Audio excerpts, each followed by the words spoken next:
On October 14th, 2023, something truly incredible will happen. The moon will move in front of the sun, creating a solar eclipse visible all across North America and the United States. I'm going to take you along with me as I observe and photograph it. My name is Jack, and welcome to Jack Astrophotos.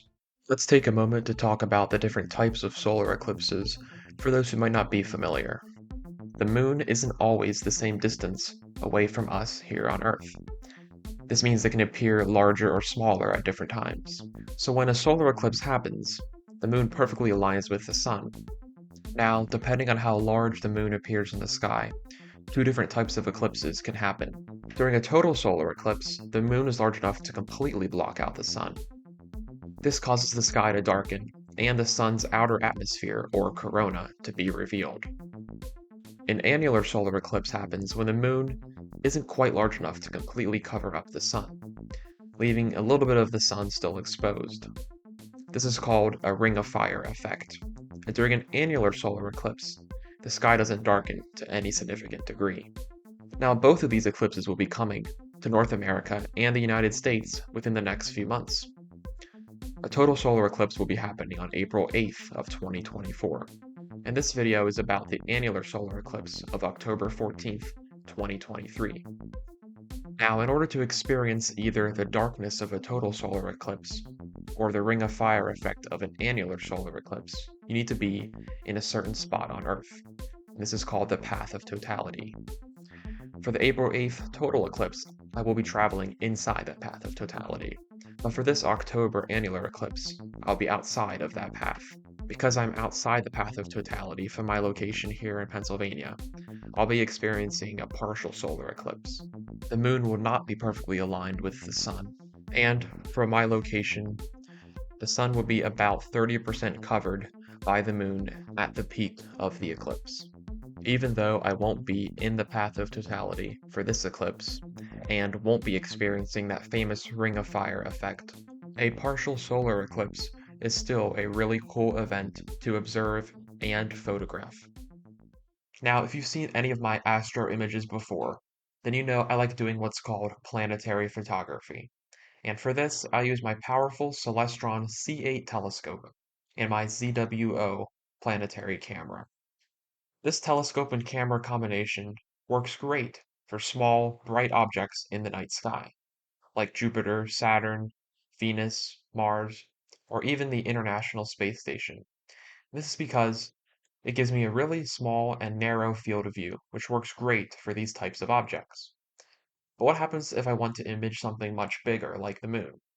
In that case, the moon is actually so big, it doesn't even come close to fitting within my field of view at any given time. So the way I get around this is by imaging the moon piece by piece and stitching it back together to create one final image in the end. This is called a mosaic. So when I began planning for this October solar eclipse, you might think that I could take the same mosaic technique and use it for the solar eclipse. However, if I tried to do that, I would run into some big problems. For a solar eclipse, I simply don't have enough time to use this mosaic technique. Because solar eclipses move quickly and are constantly changing. As the moon moves across the sun, what the eclipse as a whole looks like is constantly different.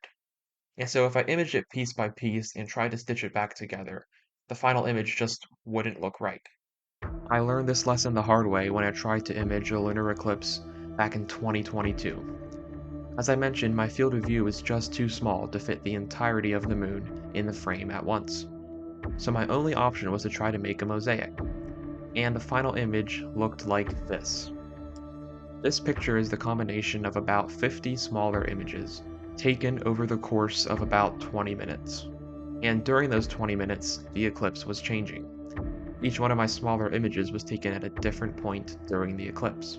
In other words, the entire lunar surface looked different for each one of those smaller pictures. This is a problem unique to eclipses that I don't have to deal with during my normal lunar imaging process. As you can see here, if we try this mosaic technique for an eclipse, the result can only be described as a complete and total disaster. This is the same problem we're facing for this partial solar eclipse. So we're going to need something that gives us a much wider field of view that can allow us to capture the entire eclipse at once. And for this, we're going to need a new camera. This is the Canon T3i, which I bought used online. This is a DSLR camera, and this is going to give us a much wider field of view. Let's take a look at this really handy website called astronomy.tools, which allows us to simulate the field of view of our setup. Here you can see my Celestron C8 with my ZWO planetary camera, and you can see the field of view is just much too small. Now let's try the Canon T3i attached to my Celestron C8. And you can see that's better, but it still isn't good enough. The sun still doesn't fit within the frame. But then I remembered something. There is one more telescope that I do own. This is the Celestron Travel Scope 70. It's a 70mm refractor telescope. It's actually the first telescope I ever owned. I got it as a gift when I was in elementary school many years ago. A few years ago, when I upgraded to a much nicer telescope than this, I put this back in the closet thinking I would never have a use for it again. But the solar eclipse is a more unique area of astrophotography, and this telescope, combined with the Canon T3i, is going to give us that nice wide field of view that we need. Now, if anybody watching this video is an astrophotographer or an amateur astronomer, then you'll know that this isn't a high-end refractor telescope. There's a lot of nicer ones out there that you can buy. I'm going to make use of what I have available. I think with the help of this camera, we can bring this old telescope back to life and get some truly amazing images of this solar eclipse. We have about 2 weeks to go until the eclipse starts, and we're out here giving everything a test ahead of time. We don't want our first time using a new setup to be on the day of the actual eclipse. So let's talk for a moment about eclipse safety. And just a disclaimer, this video is not professional advice. You should always do your own research before you observe or photograph the sun or a solar eclipse. If you're looking at the sun or solar eclipse with just the naked eye, go ahead and pick up a pair of solar eclipse glasses like these. The sunglasses I'm wearing right now would not be safe for looking directly at the sun for extended periods of time. So make sure you pick up a pair of specialty solar eclipse glasses. Make sure they have the proper certifications to keep your eyes safe. If you're using something that will magnify the sun, like a pair of binoculars or a telescope, you need to make sure that your solar protection covers your entire optical chain. So here I've made a homemade solar filter that goes over the entire telescope. So make sure that your solar protection covers either your entire camera lens or your entire telescope. A common mistake that people make is they will use a pair of solar eclipse glasses like these and they'll look into a telescope or binoculars that don't have any solar protection. And that would not be safe. You'll be risking permanent eye damage there. So again, make sure that your solar protection completely covers your telescope or completely covers your camera lens. One more thing I wanted to add about eclipse safety. The solar filter I made comes from a company called Bader Astro Solar Film. Shout out to Nico Carver from the channel Nebula Photos for the tutorial on how to make this. So this is one way of making sure your optics are protected from the sun. Another option might be to buy a solar filter already pre-made from the manufacturer of your camera lens or telescope. Whatever you choose to do, I just wanted to stress one more time the importance of doing your own research to make sure your optics and your eyes are safe. Now, the biggest complaints people have about this telescope are less about the scope itself and more about its mount or tripod. And so what I've done is gone ahead and swapped that out for this video tripod. It's a lot heavier and a lot more stable, and it'll be able to properly support our telescope and our camera. The tripod it came with is just really too small and is inadequate for supporting that much weight. So with this tripod, we're really going to be able to keep our entire system stable and get some spectacular images of the eclipse. The first thing I'm going to do before we put the camera on, just make sure that the solar filter works. So I'm going to get this telescope set up on the tripod and look at the sun through this filter with the naked eye. Now I will admit that I am a little bit nervous right now because even though I am confident in the solar filter that I've made, there is a small tear or a pinprick hole somewhere in that filter that might let some sunlight through. And if that happens, there is a small risk of me suffering instant and possibly permanent blindness. Here we go.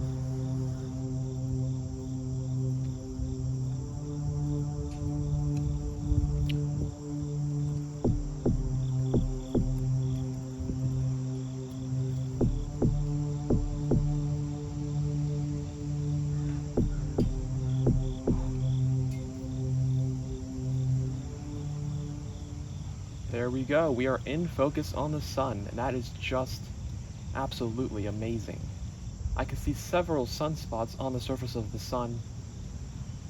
Truly an incredible sight. The first time I've really ever looked at the sun through a telescope before. I will say that is a big relief. That means our solar filter is working. Now I have the camera here attached to the back of the telescope, and I'm going to take some pictures of the sun. There's really no better way to practice for this partial eclipse than by photographing the sun itself. With all of our equipment in working order, it's time to get imaging. After dialing in the camera settings, I spend the next few minutes taking pictures of the sun. Here's my final result. Here we go. Let's take a look at the sun, the star that gives us life. 93 million miles away. It's an incredible explosion of hydrogen and helium. Let's zoom in and take a closer look. No, that's not dust on the camera sensor. It's sunspots. Those are cooler regions on the surface of the sun. Not bad for my telescope from elementary school. As eclipse day approaches, there is one more problem, and it's the biggest one of them all, the weather.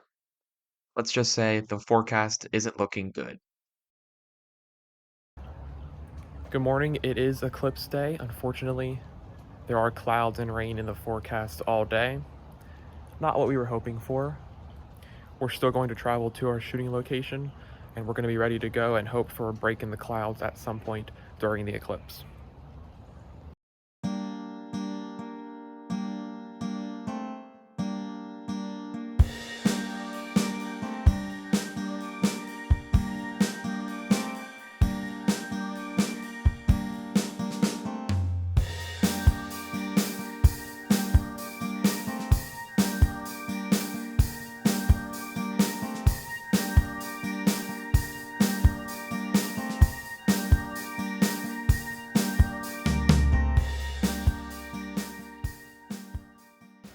As the day wore on, I began to realize that the forecast was completely correct. Clouds and rain was what was called for, and that is exactly what I got. There were no breaks in the clouds. It was pretty much the worst possible weather for a solar eclipse. What you saw there was what it was like throughout the entirety of the eclipse. The eclipse from my location went from about noon to 2:30, and for all of that time, it was absolutely pouring rain. Just about everybody in the northeastern United States had clouds and rain on eclipse day. With the weather that I had, it was impossible for me to even visually observe the eclipse, yet alone photograph it. When I had the idea for making this video and ultimately making this YouTube channel, I told myself that I would put this video out regardless of what happened during the eclipse, because I knew this was a strong possibility ahead of time. The weather is always something as an amateur astronomer that you have no control over. Even though the eclipse didn't work out quite as I had planned, I'm still happy with what I was able to achieve. We dusted off my childhood telescope and brought it back to life. I was able to look at the sun through a telescope for the first time and capture my first ever images of it. And I unboxed a new camera that I'm going to use for a lot of really cool projects in the future. Purpose of this YouTube channel, yes, is to entertain and also to teach you a little bit about the night sky, but it's also to give you a behind the scenes look at what this crazy hobby of taking pictures of space is all about. And that includes both your successes and failures. And sometimes things just don't go your way, like we saw today. If you've made it to this point in the video and you find this type of content interesting, please subscribe to the channel because more episodes of Jack Astro Photos are on the way, including less than 6 months from now, the much anticipated total solar eclipse of April 8th, 2024, where I will be traveling into the path of totality and taking you with me every step of the way as I experience those incredible few minutes of day turning into night. Thank you so much for watching, and I will see you next time.